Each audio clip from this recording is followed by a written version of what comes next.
नमस्ते प्यारे मित्रों। आज हमारे पास 10वीं बोर्ड परीक्षा का पेपर है और हम इसका कंप्लीट सॉल्यूशन कराने जा रहे हैं। तो आइए सबसे पहले फर्स्ट क्वेश्चन देखते हैं।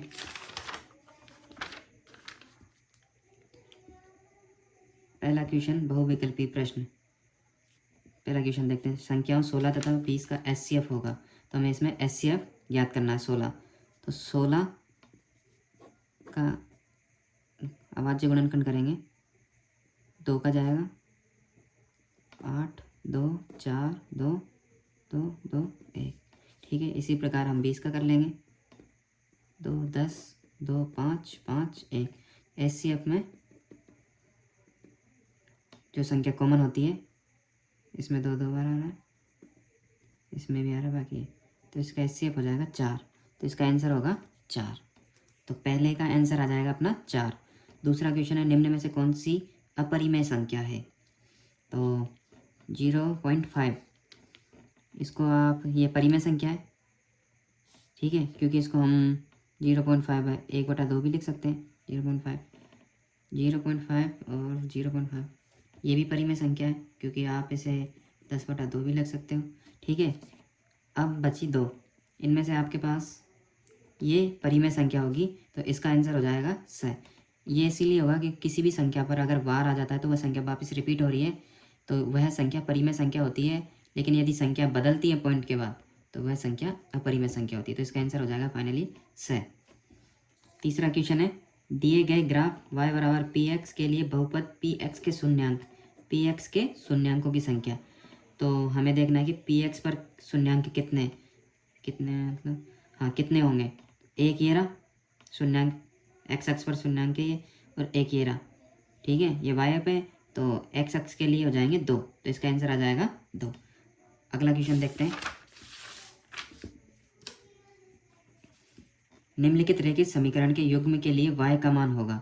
अब इसमें y का मान ज्ञात करना है, तो देखें x बराबर आपको 4 दिया हुआ है, तो x - 3y बराबर, x का मान दिया है 4 + 3y बराबर, उधर जाएगा -3y बराबर, -3y बराबर 15। तो y बराबर 15 माइनस, इसमें -5। अगला क्वेश्चन देखते हैं। फिफ्थ, समांतर श्रेणी a, a + 2d के n पदों का योग होगा। तो n पदों का योग का फॉर्मूला होता है Sn बराबर n/2 कोष्टक 2a + n - 1 कोष्टक d। इसका d द आंसर हो जाएगा। अगला क्वेश्चन 6, यदि किसी समांतर श्रेणी का प्रथम पद a बराबर 11 तथा 10वां पद 20 हो, l बराबर 20 हो गया, तो उसके 10 पदों का योगफल पूछा है, मतलब 10 पदों का योगफल। n बराबर हो गया 10, ठीक है, a बराबर 11 और l बराबर 20। तो n बराबर 10/2। देखते हैं क्या है इसका आंसर। 11 प्लस l बराबर आपका हो गया 20, 5 बार कट गया, बराबर 5, 31 को आप गुणा करोगे 5 से, ये हो जाएगा आपका 5, 155। ब, इसका आंसर हो जाएगा आपका बी, 155। अगला क्वेश्चन है 7, दी गई आकृति में यदि पी क्यू अंतर आर एस कोण पी ओ क्यू समानांतर है कोण एस ओ आर तथा कोण आर 58 है, कोण आर 58 और पी ओ आर 118 है, पी ओ आर ये वाला कोण 118 दे रखा है, तो कोण पी का मान, इस कोण का मान आपसे पूछा है। ठीक है, तो पहले ये वाला कोण ज्ञात कर लेते हैं। ये वाला कोण एक ही रेखा पर बनने वाला कोण 180 डिग्री होता है, तो ये 118 डिग्री, तो ये वाला कोण कितना हो जाएगा, 180 माइनस 118, तो ये वाला कोण आपका हो जाएगा, तो 7 में से गया 6, 62। ये वाला कोण हो गया आपका 62 डिग्री का। ठीक है, अब आपको ये वाला कोण ज्ञात करना है, ये वाला, इस वाला कोण, ये देख लो आप, जेड की आकृति, ये वाला एकांतर कोण हो गया, तो ये भी 58 डिग्री का हो गया। ये वाला कोण पूछा है, तो कोण पी का मान पूछा है, तो बराबर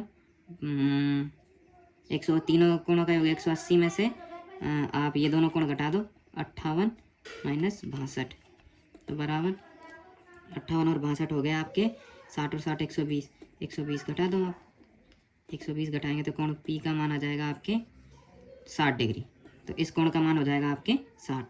60 ऑप्शन स, इसका आंसर आपका स हो जाएगा। अब नेक्स्ट क्वेश्चन देखते हैं। वृत्त के बाह्य बिंदु से वृत्त पर अधिकतम कितनी स्पर्श रेखाएं खींची जा सकती हैं? वृत्त के बाह्य बिंदु से, ठीक है, वृत्त के बाह्य बिंदु से देखते हैं। वृत्त का एक ये वृत्त है और एक ये बाह्य बिंदु है, तो इससे वृत्त पर ओनली स्पर्श रेखा बोल रहा है, तो स्पर्श रेखा ओनली 2 ही खींची जा सकती है। और बताओ आप कहाँ खींच सकते हो? तो वृत्त के बाह्य बिंदु से अधिकतम 2, तो इसका आंसर आ जाएगा द टी, ठीक है। नेक्स्ट क्वेश्चन है 9वां।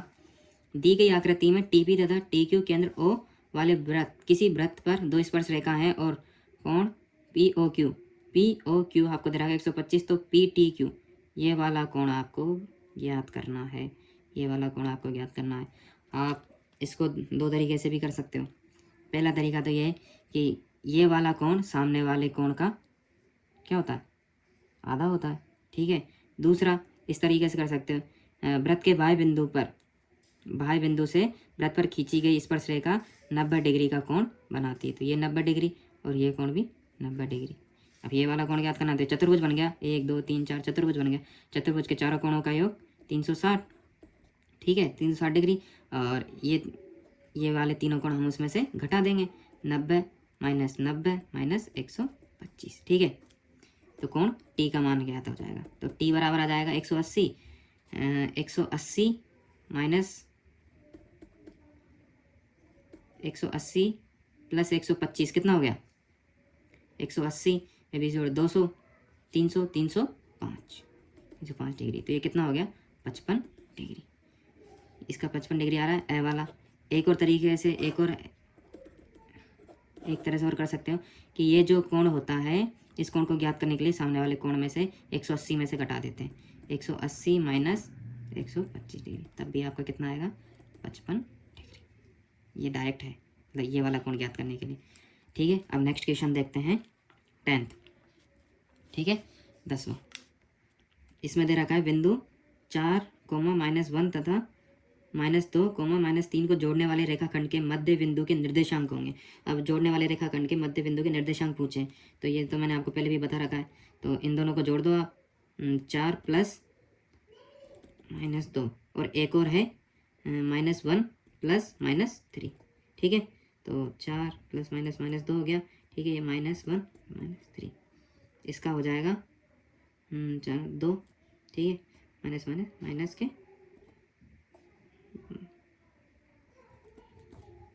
इसका आंसर आ जाएगा कौन सा ऑप्शन है?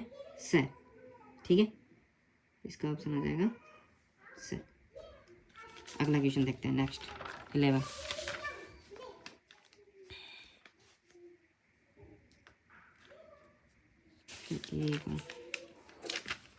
एक मिनट, इनमें मैंने 2/2 नहीं किया, ठीक है, 2 करते हैं, 2 और ये 2, तो ये एक बार कट गया और ये -2, ठीक है, ये वाला आंसर आएगा बी, सॉरी इसका आंसर क्या आएगा? B, okay. अगला देखते हैं 11। यदि साइन ए बराबर 4/5 तो कोसेक ए का मान होगा, ठीक है, करते हैं। साइन ए बराबर दे रखा है, आप कर सकते हो लाल बटे कक्का से, ये आपको दे रखा है साइन, आप चित्र डायग्राम बना लो, लंब बटे कर्ण, साइन बराबर होता है लंब आपको दे रखा है 4 और कर्ण दे रखा है आपको 5। अब ये पूछा है कोसेक, कोस बराबर होता है आधार बटा कर्ण, तो हमें क्या ज्ञात करना है इसमें? आधार। क्या ज्ञात करना? आधार ज्ञात करना। ये 4 ये 5, तो ये वैसे ही 3 हो जाएगा। पाइथागोरस प्रमेय से भी कर सकते हो आप, ठीक है, वैसे डायरेक्ट ही याद रख सकते हो, ठीक है। 4 ये 5, ये क्योंकि ये 4 और ये 3 होगा तो ये कर्ण 5 हो जाएगा, पाइथागोरस प्रमेय से कर सकते हैं, ठीक है। आधार 3 आ गया तो मान रख दो, आधार 3 कर्ण 5, तो 3/5, तो इसका आंसर क्या आ जाएगा? 3/5, ठीक है, कौन सा है? 3/5, डी आंसर हो जाएगा। अगला देखते हैं, भूमि पर ऊर्ध्वाधर खड़ी एक छड़ की 1 मीटर लंबी है, यदि सूर्य का उन्नयन कोण 30 डिग्री हो तो उसकी छाया की लंबाई। भूमि पर ऊर्ध्वाधर खड़ी 1 मीटर लंबी है, छड़ 1 मीटर लंबी है, ये 1 मीटर लंबी, यदि सूर्य का उन्नयन कोण 30 डिग्री है, ये 30 डिग्री उन्नयन कोण। तो आपको छाया की लंबाई ये ज्ञात करना है, इसको x मान लो, x हमें ज्ञात करना है, ठीक है। तो ये हो जाएगा आपका tan थीटा, ये हो जाएगा tan 30 बराबर 1/x, आधार बटा लंब। tan बराबर क्या होता है, आधार, आधार अपॉन लंब होता है, ठीक है। तो आधार ये रहा और लंब एक, नहीं सॉरी, लंब अपॉन आधार होता है, तो 1/x, ठीक है। अब tan 30 का मान हो जाएगा आपका 1/√3, 1/x, तो x बराबर हो जाएगा √3, तो इसका मान क्या जाएगा √3, इसमें ए आंसर हो जाएगा इसका, ठीक है। अगला क्वेश्चन है 13वां। 7 सेंटीमीटर त्रिज्या वाले वृत्त में यदि एक लघु त्रिज्याखंड का क्षेत्रफल 54 सेंटीमीटर स्क्वायर हो तो दीर्घ त्रिज्याखंड का क्षेत्रफल।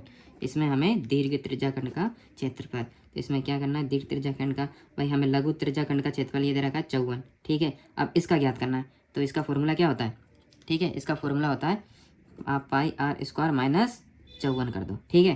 पाई का मान 22/7 इंटू त्रिज्या 7 दे रखी है, 7 माइनस 54, 7 से 7 कट गया, ठीक है। ये हो जाएगा आपका 107, 254, 7 का 154 माइनस 54, तो बराबर 100 सेंटीमीटर